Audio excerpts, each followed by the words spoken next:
Hello, welcome to the Nintendo Bros podcast. This is Pete. And this is Derek. And this week we're not talking about Nintendo again, we're talking about Sony.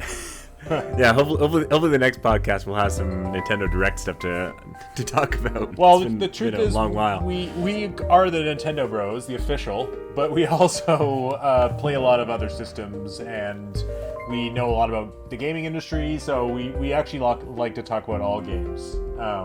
Yeah, especially if there's no Nintendo news, at the forefront. Now, and I gotta say, Derek, so with every PlayStation console that I've ever bought, which I've had almost every one, PS2, 3, and 4, if you conclude that I was playing your PS2, there's always some game that drives me to buy it. And I guess I've just been waiting for the PS5 to have a game to really make me go, oh, okay, I need it now. And yeah, despite me multiple times saying Returnal, but yeah, and I played some of Returnal at your house, and it didn't really grab me. But yeah, it's like that Metal Gear Solid 4 or something like that. That really got me to buy a PS3 back in the day. And what was the PS4 game? Well, the PS4 was Destiny, but in retrospect, wasn't worth it. But I am glad that I had a PS4 because I loved a lot of games on that system. But PS5 so far hasn't really grabbed me. So I do love PlayStation, and I do sit on these for these showcases to kind of hope for something to really grab me. And we'll talk about some of these games or we'll talk about all the games they announced, right, Derek? The 35-minute showcase. Let's go in order for sure. So the first game they showed, I think, is like a Sony exclusive online shooter called Concord. Yeah, I was gonna ask. Firewalk isn't owned by Sony though. I don't think so, but I don't think so either. I didn't check. I just thought maybe you would know. The way they were marketing it makes it sound like this is a PlayStation exclusive, like it's not coming to Xbox. I agree. I think it's an exclusive. I just didn't know if it's like a first-party exclusive or like a third-party. They bought the exclusive, whether it's the IP or just the right to.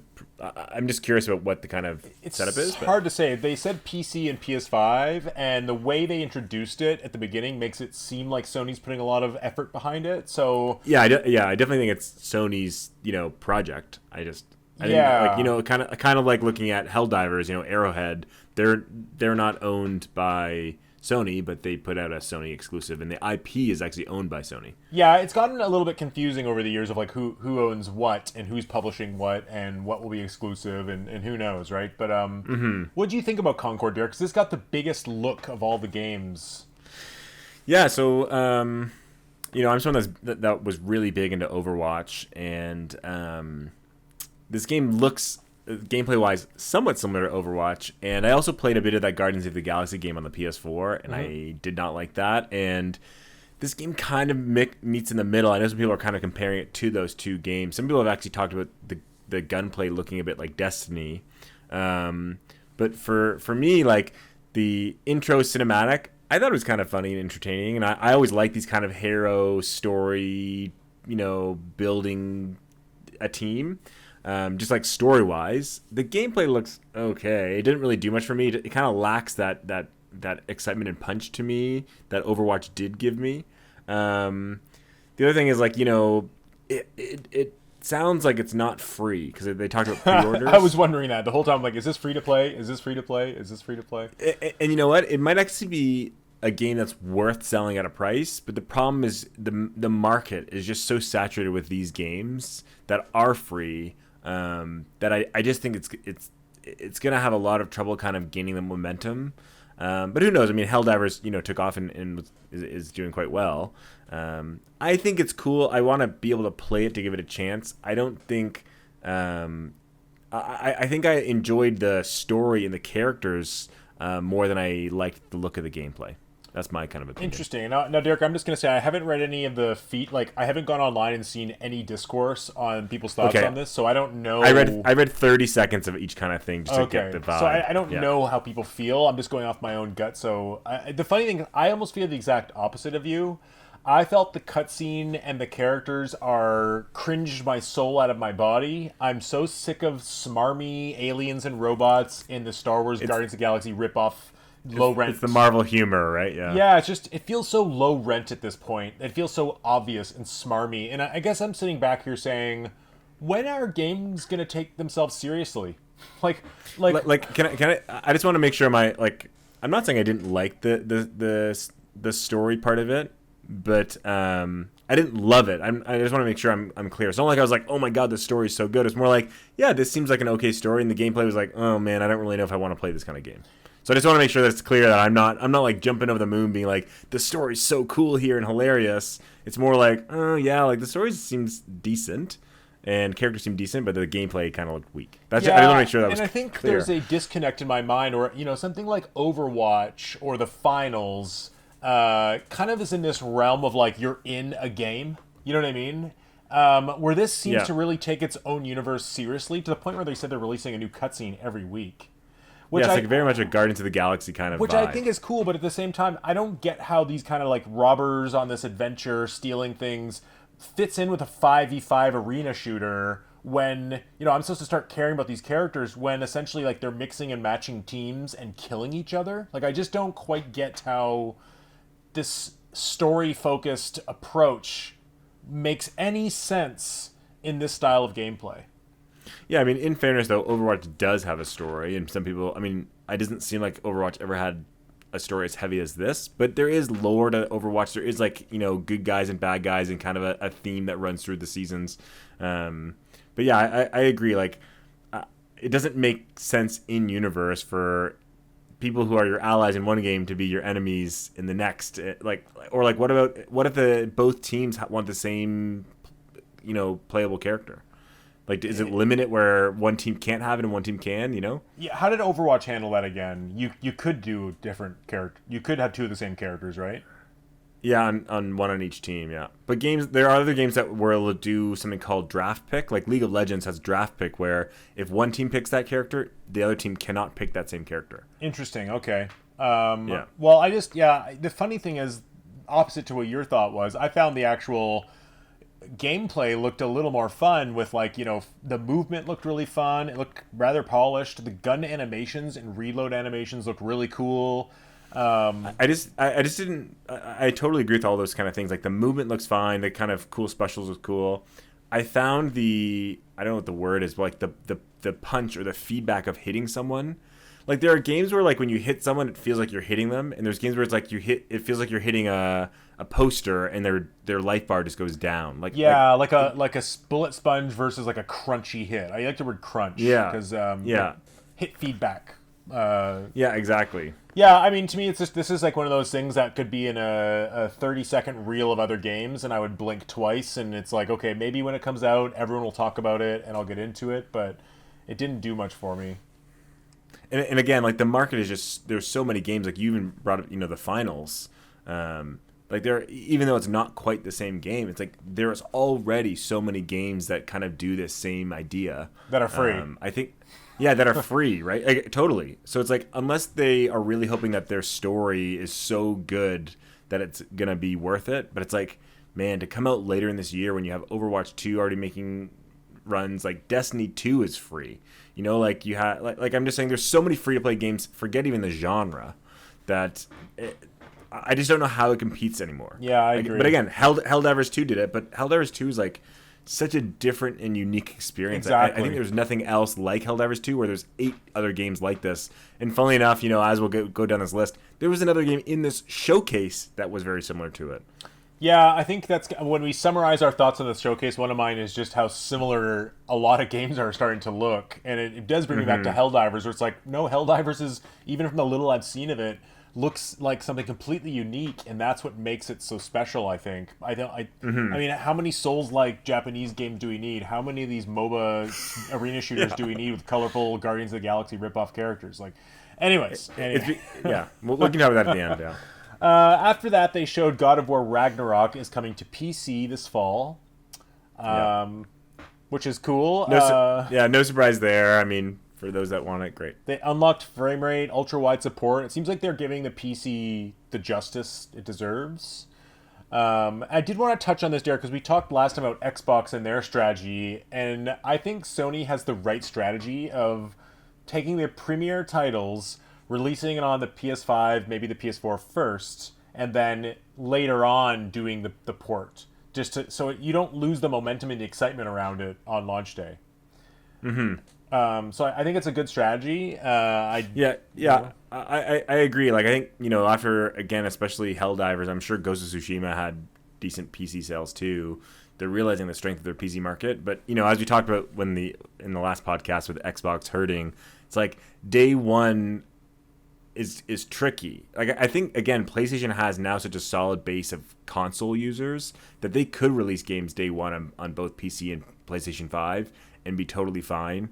Where I think Xbox is in that kind of weird scenario where a lot of people that own an Xbox would never own an Xbox and they just have their PC. Like we don't have to get into that dynamic in this discussion, but well, I'm just Sony has as a note. I was going to say I really think it'd be keen and neat if Nintendo at some point said, if you have Nintendo Switch Online, you can access NES, Game Boy, and Super Nintendo on your iPad and iPhone and have cross saves and the stuff. only thing is. The only thing is, again, is like, we talked about this before, Nintendo is such a traditionalist, and they're so tightly closed lips or whatever, like, key and lock. Like, they don't let their things out anywhere. I just think the world, this is a whole other conversation, but the world of emulation is beating them to it. Like, my friend bought an iPad the other day and loaded a bunch of Nintendo games onto it. Like, there's no stopping the emulation world of these old games that are true. But when you look at them, like, Nintendo is selling incredibly well. Like I don't think they're really stressed about that at the moment. No, I just think it'd be a neat option and a way for Nintendo to go to other platforms. Maybe they're not going to throw, Zelda Breath of the Wild on PC like the way Sony's kind of bridged over to PC, but I think Nintendo has an option to bridge some of their older games at the very least to mobile platforms, and I think it'd be a smart play for them. Yeah, that'd be cool, yeah. Anyways, let's move on to the next game, which was Dynasty Warriors Origins, coming in 2025. How do you say the first word? Dynasty. Okay. Well, I said Dynasty the first time, didn't I? Yeah, I was like Dynasty. What the hell? Dynasty. The Dynasty Warriors. So have you played any Dynasty Warrior games outside of the Zelda ones or maybe a Fire Emblem? Yeah, I think like on PS2, demos and stuff, I've like played around with them, but I've never like bought one. No. Okay, yeah. It's the same game. I played I know. I played the two Zelda ones. This one like looks cool. Like it seemed like there's only one playable character, unless they just haven't shown more. And I don't know anything about the Dynasty Warrior like fan favorite characters, or if they have returning characters, or like the lore or story. I also don't really care about story. I care about like different move sets. The one thing that really stood out for me for this, and like the one thing that's like kind of getting me to be on board and being like, hey, maybe I will get this when it's on sale at $35 or something, is there are so many enemies on the screen. It felt like there was like, again, coming from the Zelda games where it's running on the Switch, you have like 20 enemies on the screen. This looks like it has like hundreds of enemies on the screen. Yeah, which I think could be really cool. I did look closely at the gameplay though, and I think a lot of like the enemies around the sides, the perimeters of the view, are just kind of like not really loaded in. If you know what I mean.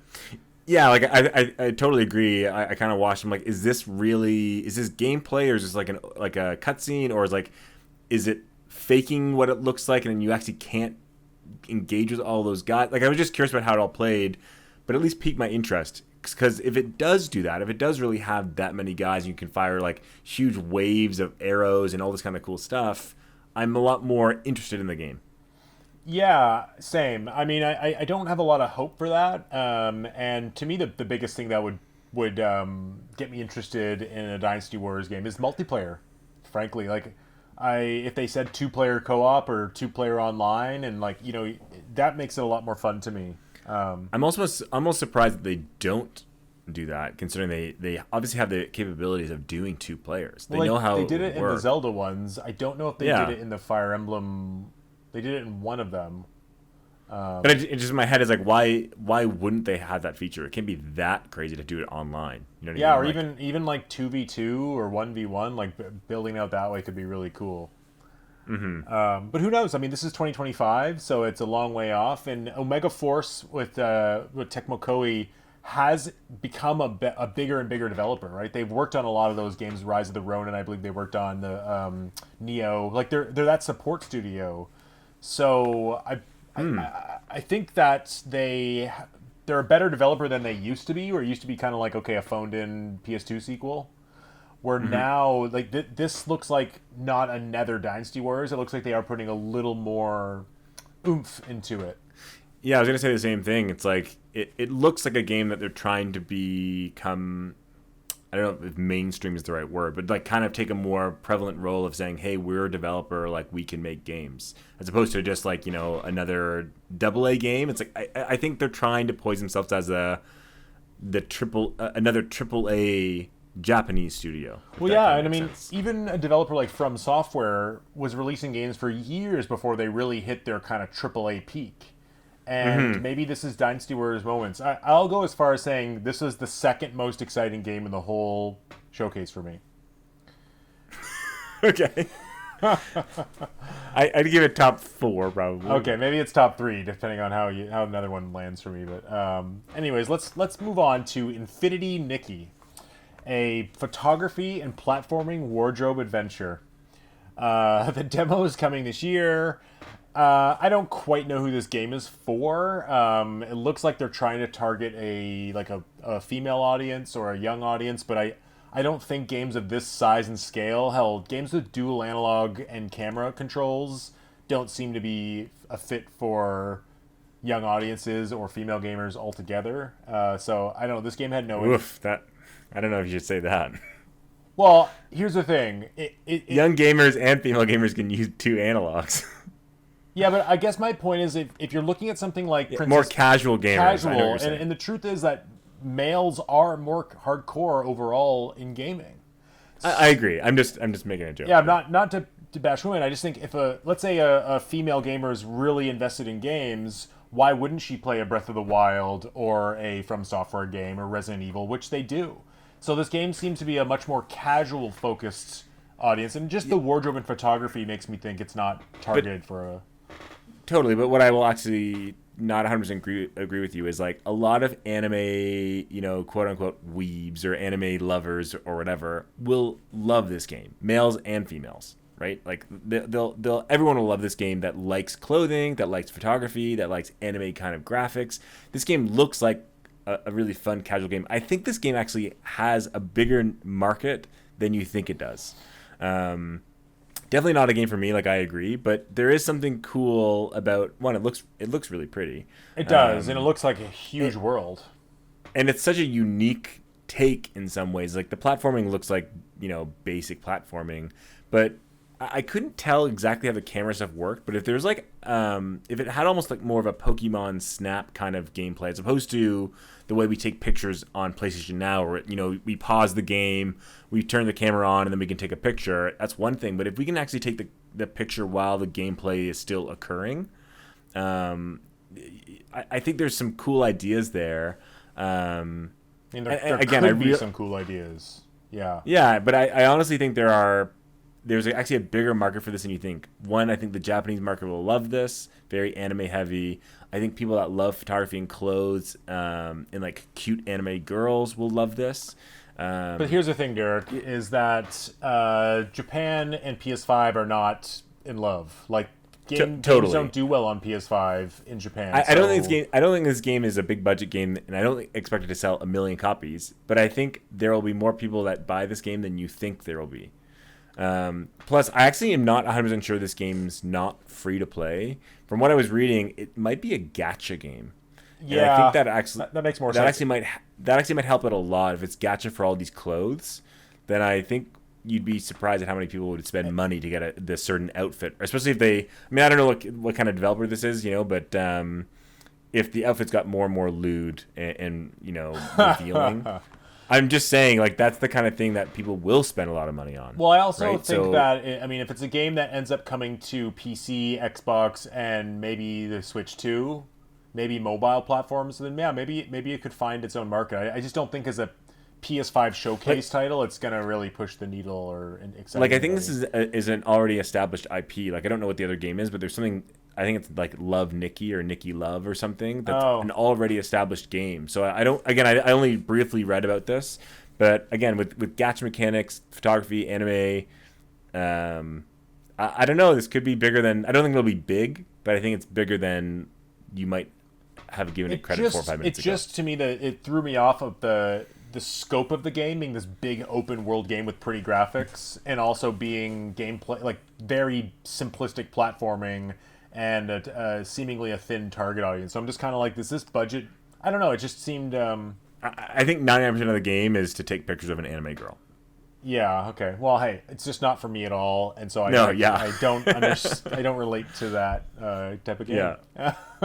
Okay. Well, I guess you're buying it on day one.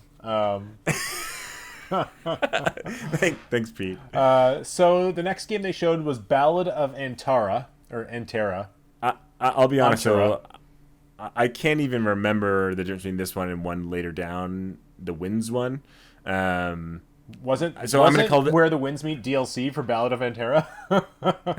like they're like honestly, aren't they both kind of Souls copies by I think Chinese studios or Japanese studios, and they were like very samurai, ninja, spiritual. So the big difference I to me don't know. was that Ballad of Antera looks like it's more of an open world Souls-like, where you can control multiple characters.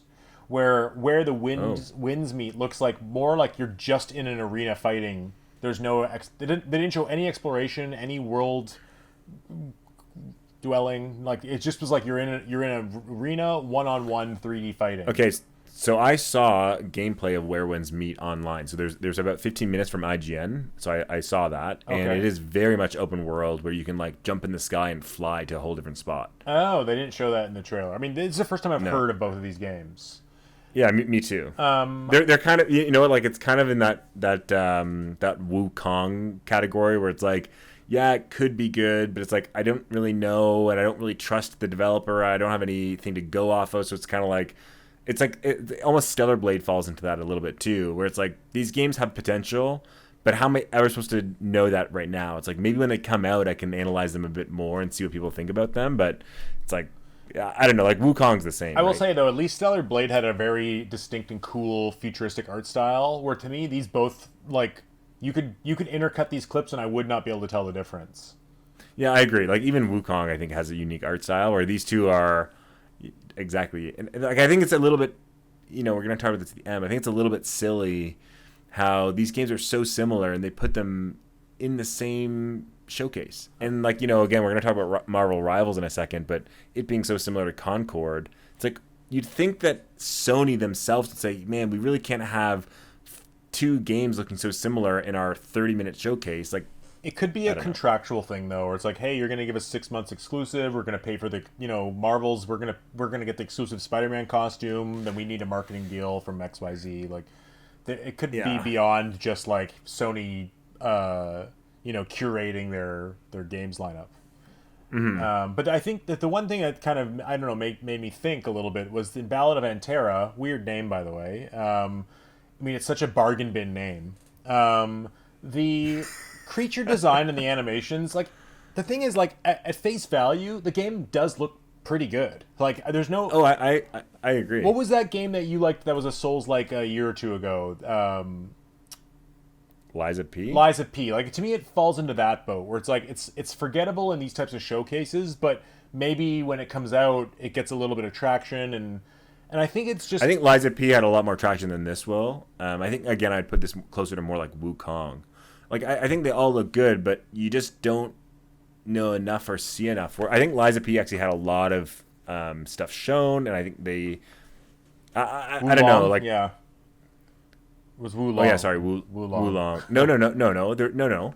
There's Wolong and Wukong. Oh, I didn't even know what not- Wukong is. Wolong, I know. Wukong comes out in August. The game we talked about for a few years. I think it's about a Korean studio. It's like the monkey guy with the bow staff. Oh, okay. See, these games blend to me.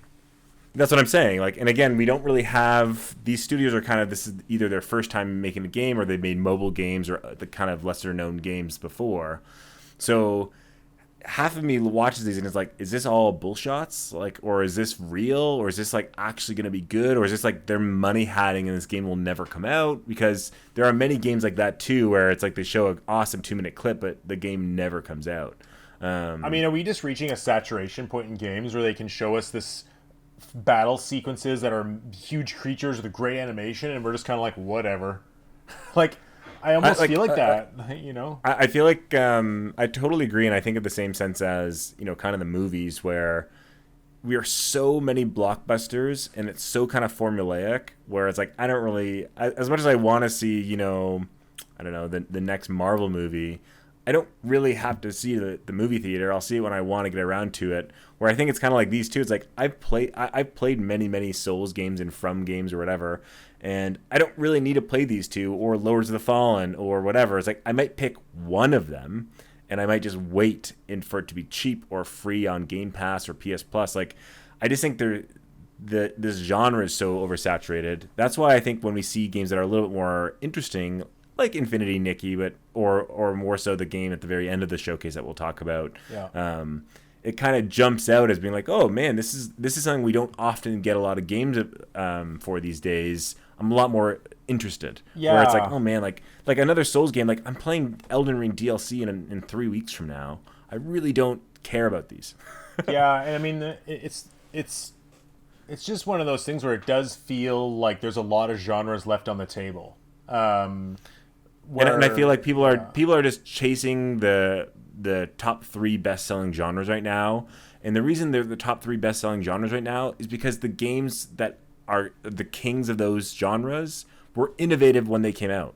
Exactly. Like Fortnite everyone's trying to copy Fortnite because they're like, oh, we can take some of that market. Yeah, but the reason Fortnite has that market is because they were the first ones. I know they weren't the first ones, PUBG and all that, but they made it big, right? The reason From owns this kind of Dark Souls or Souls-like genre is because they really thought of this idea. You just can't copy it and hope that you're going to take all the market from them or do really well. You could probably have limited success, but I think we're at the point now where there's just so many of them. No kidding. But meanwhile, Mario Kart 8 is Nintendo's best-selling game ever, and no one will even attempt to make a high-quality kart racer. I mean, there's a few kart racers, but They're always then you also shovelware. Yeah, I agree. But then you have the opposite problem too, right? But it's like not even Mario Kart, because Mario Kart is so big. Is what I was trying to say. It's like it's hard to compete with something that's 60 million copies sold. But even a game like Mario Party, or where are the fun kind of sports games that are not, you know, FIFA and 2K? Like where's the snowboarding Mario games? Where's the skateboarding games? Where's the or like more of like even a tennis game that's not a tennis game, but like more like a mascot fun power up tennis game. Like there are other genres that are so untapped. I know, and it really I don't know. It's disappointing. Yeah. Anyway, so we already talked about where the winds meet. We can cross that one off. What's coming later? Let's talk about Skydance's the developer Skydance's. The game is called Skydance's Behemoth. Yeah. It's a PSVR 2 game. I don't know. It looks okay, I guess. I think it's a cool idea in theory. I fast forward through most of this. I've seen this game before. I believe there was another game about either monsters or gods or giants. That was a VR game. I don't own a VR. I don't really want to own a VR, so it doesn't do much for me. I think the idea of like having these giant monsters or behemoths that you can scale and kind of see in the distance in VR is cool. Yeah. But again, just I'm not a VR guy. It's too expensive, and the other thing that sucks about VR is that the graphics take such a hit.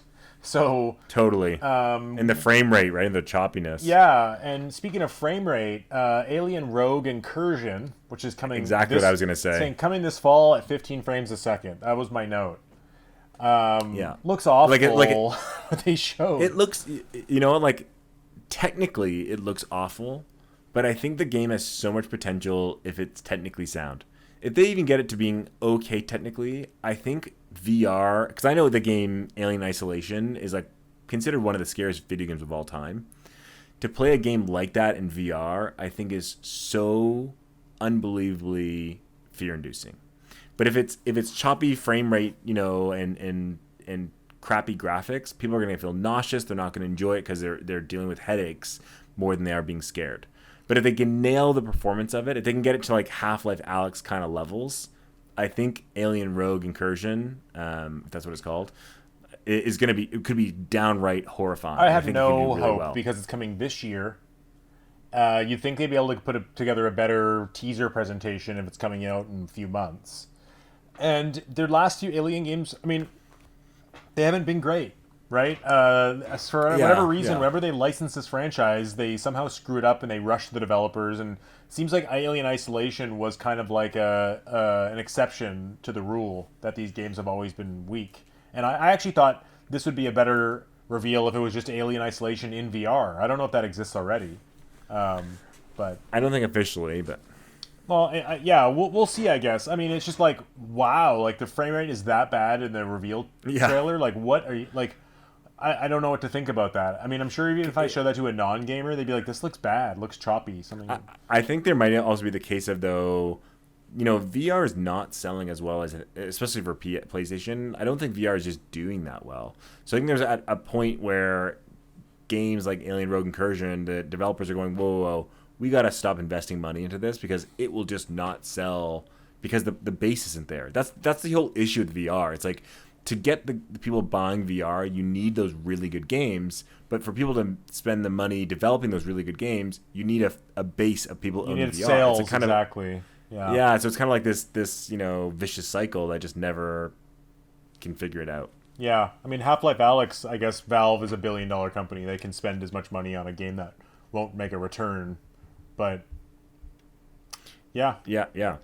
Anyways, the next thing they showed was Marvel's Rival, which looked kind of like I'm surprised you said it looked a lot like Concord, because Marvel's is a third-person, like, action MOBA, isn't it? Yeah, but it's still a 5v5. It's still they're both MOBAs in a way. They're 5v5 kind of games.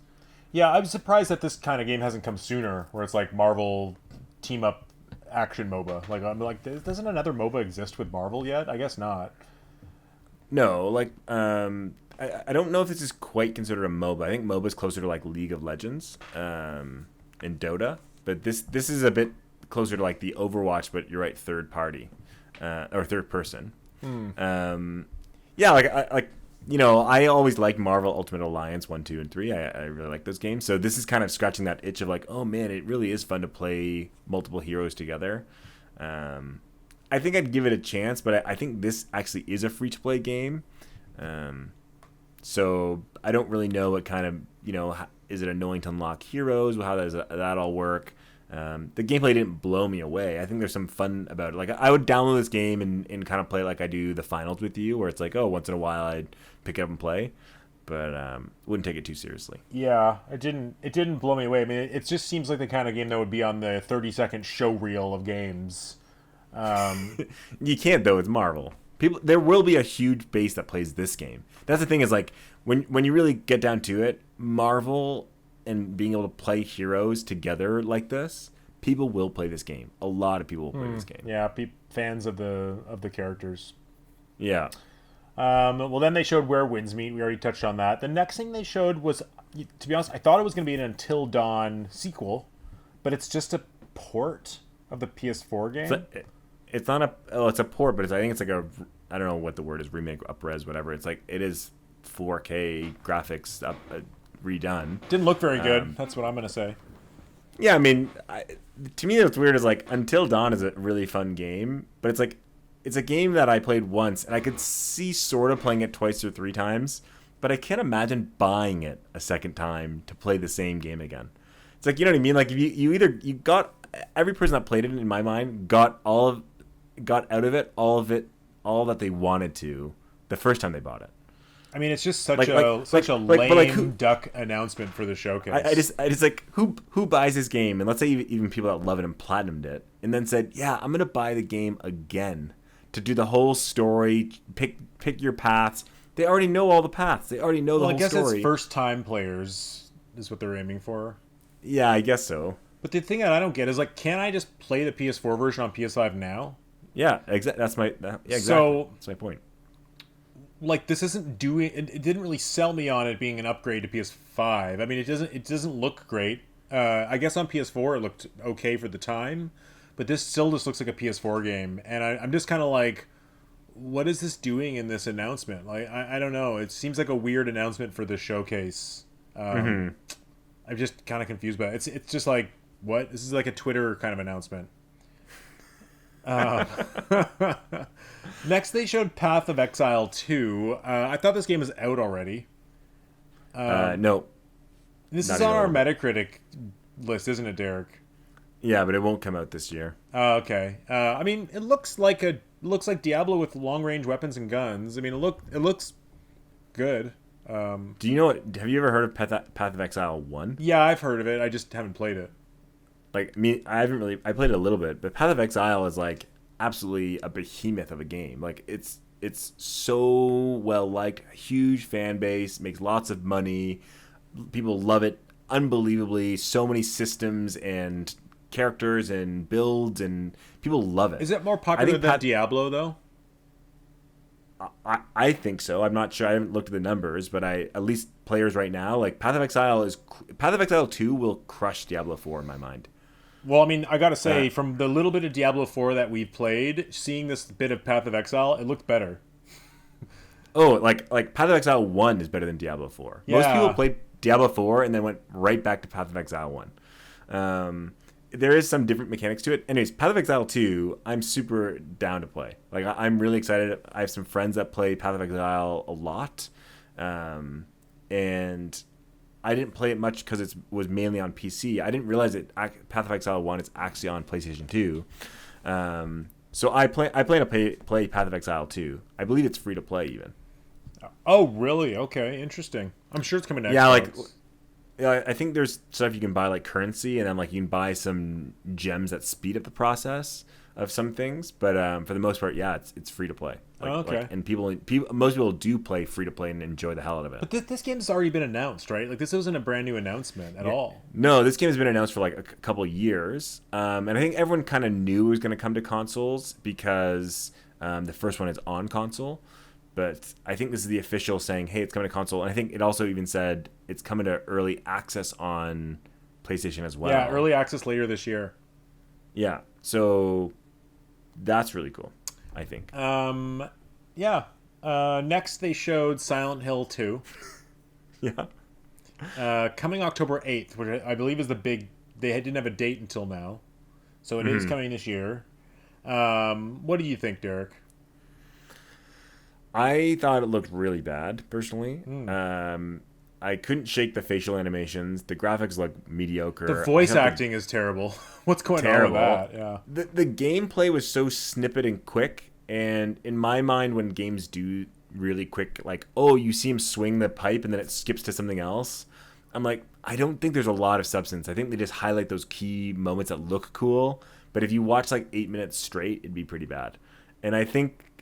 I just know that the pedigree behind this developer is pretty weak, at least by the people I've been reading about. Bloober, right? Yeah, Bloober, yeah, something like that. And I just don't have a lot of faith in it.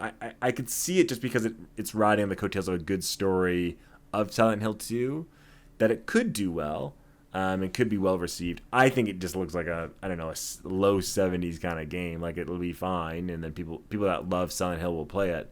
But I don't think it's going to be...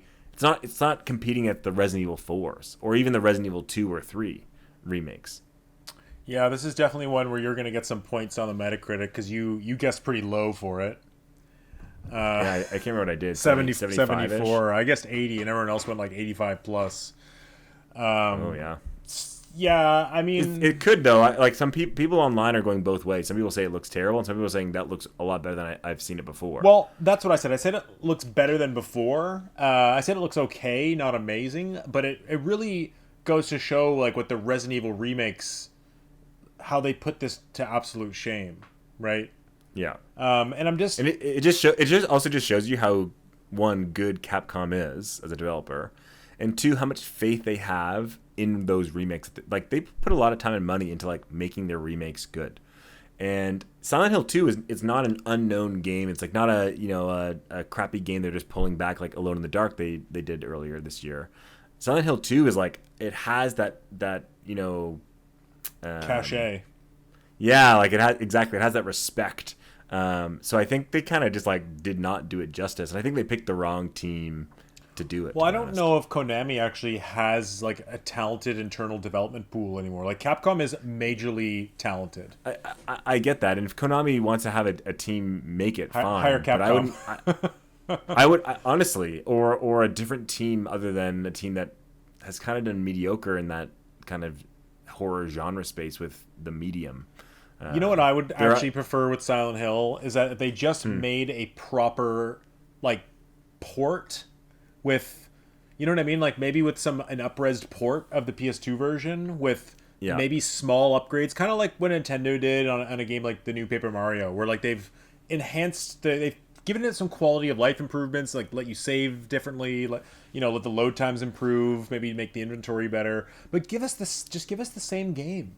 Like, See, in my mind, what they should have done is they should have taken Tango GameWorks, and Microsoft should have collaborated with Konami, said, we'll have Tango make Silent Hill, because we know Tango can make great horror games, and if they put the name Silent Hill on it, I think it would sell unbelievably well.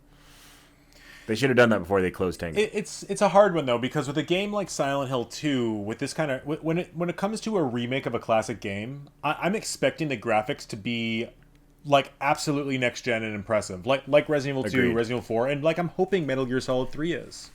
But if you're gonna but seems like a half measure, right? It seems like, oh, we're gonna give it like a spruce up because it's gonna look like a mediocre modern game.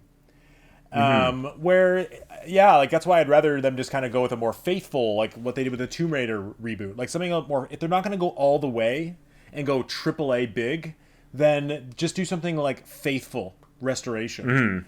And I also don't know if Tango could do the justice that a game like Resident Evil 2 or 4 has.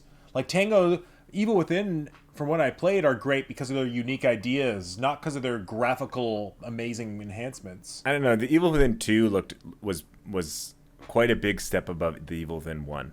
Okay. So if you didn't play the Evil Within 2, like it is to me a much closer game to being like on that same level. I don't think Tango, you're right, could ever get to the level of Resident Evil 4 or 2. But I think it can definitely get a much higher step than what we're seeing from Silent Hill 2 remake by the Bloober team. Yeah, it's actually kind of disappointing because the idea of a Silent Hill 2 remake could be a thing of dreams, and it's just kind of like a whatever. It could reboot the whole franchise, really. Yeah, and really all people want. The thing is, because I've played Silent Hill on PS2. It's a brilliant game, and it's almost like watching an old VHS of a horror movie where it's scary because of the format. And every time they've re-released it on PS3, I think they tried a PS4 remake, but I know the PS remake is notoriously botched. And I think there comes a point where it's like, just give people a proper restoration of that game. Yeah. Like, for the love of God, like, don't ask B tier Blooper to make a middling enhanced version. But I will say, I don't know if this is coming to Xbox, but if it's ever free, I'll give it a go. I mean, it might be Me too. a good. Sure. It's still a brilliant game, and I'm curious how they're going to update some of the mechanics and things. Yeah, and I'm not saying it looks terrible. Like I don't have a lot of faith in it, but I could see them still working on it, and when it comes out in, I guess it's pretty soon, 5 months, 4 months. I don't think there's much. They're playtesting at this point. Yeah, they're like polishing. Yeah, like it doesn't look terrible, but 7 out of 10 is probably the best. Yeah, yeah. Like I could see some people giving it an 8. I just couldn't see it being. I can't see it scoring like an 83. You know, like I just can't. Yeah. Yeah. So it's yeah, whatever. Anyways, the next game they showed was Monster Hunter Wilds. They finally showed some gameplay of it. I'm gonna go first, Derek, and say I found it not very impressive. They only showed one single environment, to the point where like they were cutting between monsters, like what looked like under the same ridge on that desert area. Like I was like, oh, you're just loading in different monsters in the same environment. Where I'm like, okay, this is the first open world Monster Hunter. Like, show me various environments. I will say the monster animations look, they look as impressive as something like Dragon's Dogma 2. Like, it didn't blow me away but it looks in line. I mean, I think it's important to keep in mind Monster Hunter has got a loyal fan base, and it's online multiplayer. But they didn't really show off what this Monster Hunter is doing to impress me, and it makes me think that its early 2025 release date isn't going to happen. Maybe a late summer 2025. But I will say, like, I'm not going to say this looks bad, but I will say for what's touted as an open world, the first open world Monster Hunter game, like, show me the open world, show me the traversal, Yeah, like I completely agree with you. Watching this, I kind of walked away being like, was that supposed to look good? Because it really did. Like, I was like, I went in being like, Monster Hunter I know is a loved franchise. I know Monster Hunter Rise did really well. Monster Hunter World did really well. I know the first trailer for Monster Hunter Wilds, people were going crazy. To me, this looked like, oh my god, it's like more sand and rock, sand and rock, sand and rock. Like, where's the ice? Where's the forest? Where's the whatever? And you're right, it only showed a couple monsters. Like, to me, it just was missing content. And I think there's obviously it's going to be great. I think it's going to sell like crazy, and I think there's a lot of work to be done to make it great. To me, it's just like you didn't show anything. Like, I think what we showed was fine, but it's like when I imagine playing Monster Hunters, not that I've ever really played too many of them, I wanted to see like a whole bunch of monsters, them interacting with each other, they're fighting, you can go a long distance and see a huge like Brachiosaurus kind of monster in the distance, like, really get it to that next level. But instead we got sand and rock and, two different monsters really. But, I went online and just kind of seeing what people thought about it. Every person was like, oh my God, this looks amazing. Day one, this looks amazing. So like, I think they could do anything. People that are Monster Hunter fans are Monster Hunter fans. They're going to get this game day one. I still think it's going to sell like crazy. But I agree with you as far as the release date. I don't think this is coming out early 2025. I think this is going to be like October, November 2025. Yeah. Like, I think there's just... I also know it's one of those kind of games where they'll keep putting out stuff and content as it comes out. But I think they didn't realize the scope that they had and how long it's going to take to achieve that. So I think there's quite a lot of missing content, really. I think that the base of the game is probably going to be great so far, but they just need to put more in. Yeah, I've got to say, I don't get off as someone who's like, could get interested in a Monster Hunter game. Marketing it this way doesn't get me off. And to me, there's something to be said about showing the game when it's ready to impress, and saying, look at all the new things it has. It has this, it has this. Here's this area. Here's these new features. Here's the overhauled UI. Here's all this great new stuff, and make me really go wow. And I think some developers like Capcom, like Nintendo, have really figured that out. Where when they this is Capcom. Well, yeah, I guess I'm wrong. I guess other Capcom then. Like, the way they show Resident Evil is, I guess, what I meant. Because when they show Resident Evil 7 or 8 or 4 or 2, it's always just like, whoa. And it's not like they've been showing us demo beta versions for 3 years up until that point. Yeah, but that's why I kind of agree. I think, there's a part of it where Sony's saying, hey, we got to show that Monster Hunter game, Capcom. Like, we want people to remember that it's still coming for PlayStation. And he said, sure, like, let's throw this together. It's like this little gameplay reel. First time we've shown gameplay of this game, get people, thinking about Monster Hunter again. But I think Capcom is, like, quite far away from getting this game done. So I think, like you said about Resident Evil, once this game has more to it, and Capcom's really ready to, like, open the doors and say, here's what we've got, I think they will have a trailer like that, and it will blow even you and I away, not the biggest Monster Hunter fans. I think it'll blow the general public away by saying, hey, like, this is new. Look at all these features we have. Look at the open world. Look at these new monsters. Look at these new weapons. Look at the online stuff we have going. Like, I think Capcom knows Monster Hunter is so big. Yeah. And I think for them, this was just kind of like almost like an obligation tick box saying, here's Sony, like, here's gameplay to get people to remember about it. But, like, I don't think Capcom was walking away from this being like, we've hyped the crowd. I think they're saying, don't forget about us. Wait for the hype coming down the road. But again, everyone online is hyped about it, so I don't really know. Maybe we're on the wrong. Yeah, I mean, I know people love this game. I'm sure it's going to be great. I just think that for the case, like, this is Sony's big showcase for their future lineup, and to show a big game like Monster Hunter where it doesn't look that marginally, it just doesn't feel like, I don't know, it doesn't feel like a big unveiling. They didn't ever. I was expecting when they first said they're going to show us the new Monster Hunter to get this big unveiling with a March or April next year release date, and really the promotion starting, rather than kind of just a, hey, development's coming along type of video. Yeah. I could almost see it. I don't think it's too soon. Like, but Summer's Games Fest, I could almost see Capcom coming out again with another Monster Hunter, being like, this is our real Monster Hunter trailer. Like, maybe that's that's less than a month away. I mean, I know, that's what I mean. It's too soon, but I could see them coming out more in, like, I don't know what like the Tokyo Game Show. I think that's September, October. You would know better than I would, but one of those kind of shows and saying this is really what we want to show. Or I think this was just kind of like, let's throw something together so we get people not forgetting about our game. Yeah. Like it really just, yeah, I don't know. And it's also, it looked like it was running at 30 frames, so I started to question, like, is this game going to come to Switch too? Or, I mean, if it can't even get a good frame rate and, like, really, I don't know. I guess you could go either ways. It's be like, okay, the graphics are simpler than I expected. Maybe it is a good fit for Switch 2. Or it's like, oh, it's not running at 60 frames on PS5. Then maybe it can't work on Switch 2. I guess I'm just blind speculation.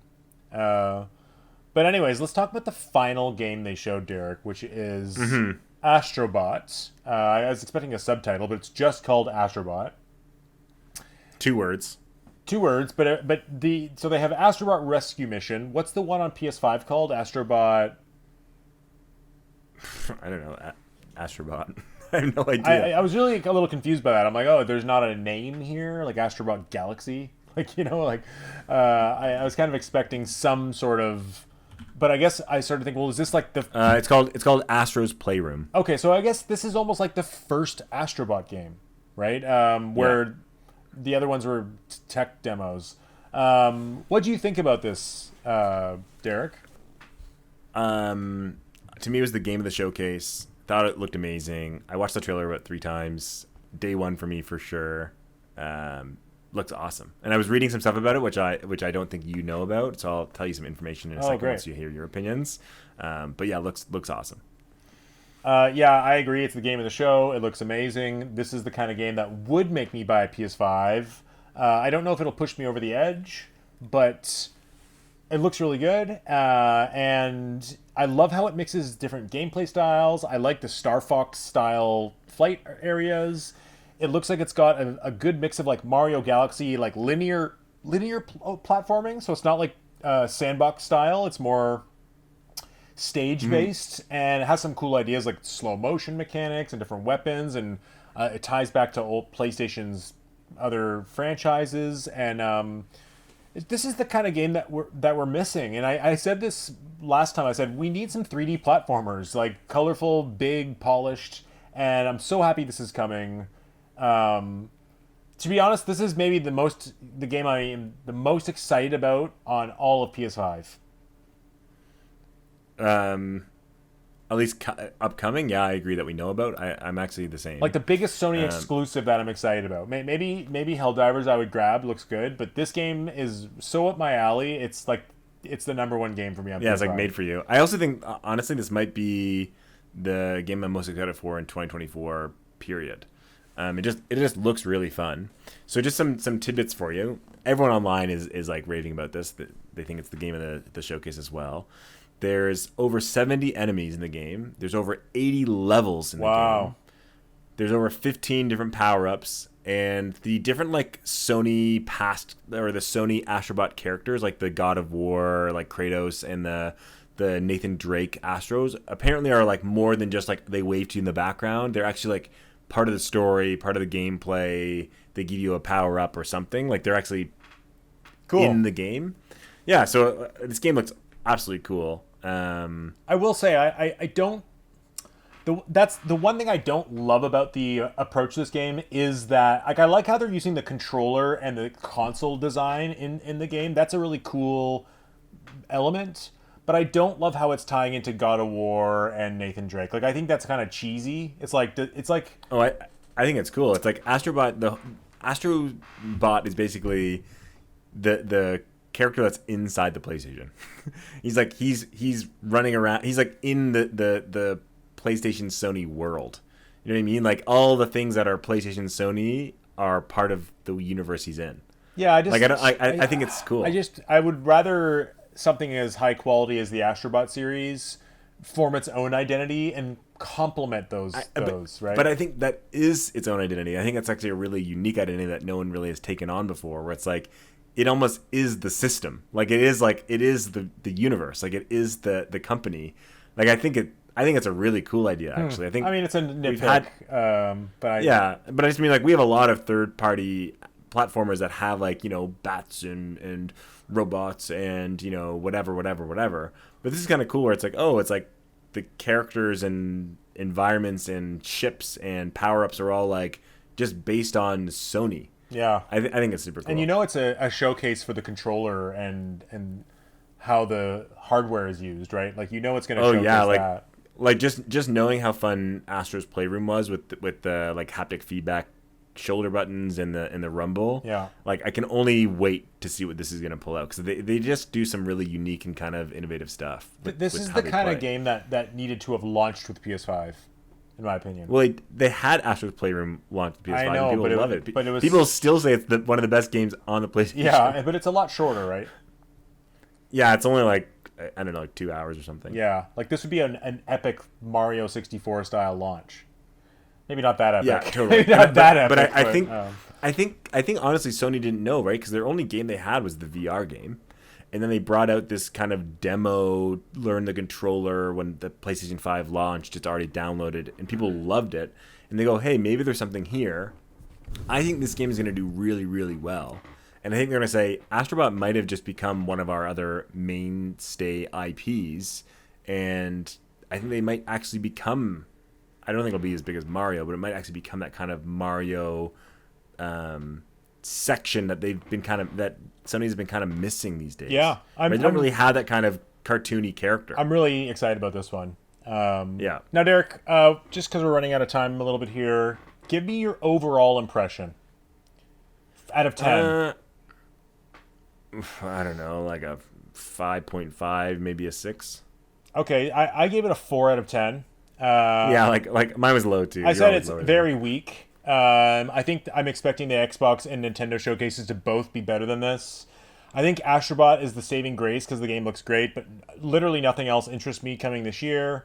And I think it doesn't bode well for a really strong Sony next 12 months. Like there was no Ghost of Tsushima or The Last of Us 3 tease or anything coming this year that really, really blows me away other than Astrobot. So I just think it's like kind of a mum showcase. Yeah, so I'll say two things. One, most of these games were not first-party games. And any games that kind of were, like Astrobot or even Concord, if you count that, are coming this year. I think that Sony will have a much stronger showcase when they show the PS5 Pro. I think they're going to say, here's the PS5 Pro. Here are 2, 3 really graphic-heavy AAA games. Here's Ghost of Tsushima 2. Here's what Ben Studio's working on. Like, I think they're going to show some of those bigger games to try to get the PS5 Pro to start selling well right off the bat. And, it's funny you brought up the Nintendo and Xbox showcases coming out, I think, next week.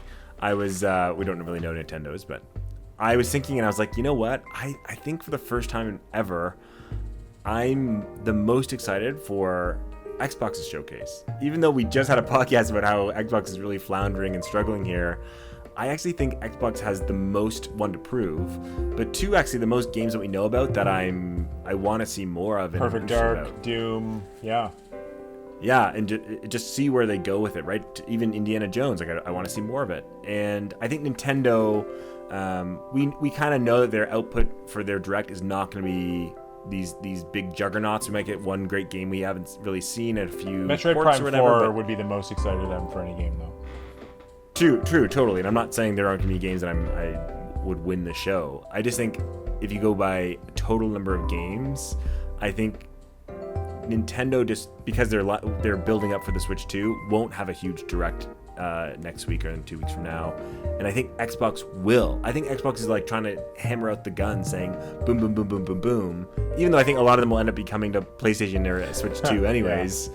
I still think they're going to have the strongest showcase. Yet the sales will still have, PS5 will still be in first. 100%. Okay, Derek. Well, I think that just about wraps up our chat about the State of Play May 30th showcase. Any last thoughts? I got none. Okay, well, this is Nintendo Rose Pete signing out. And this is Derek. See you later.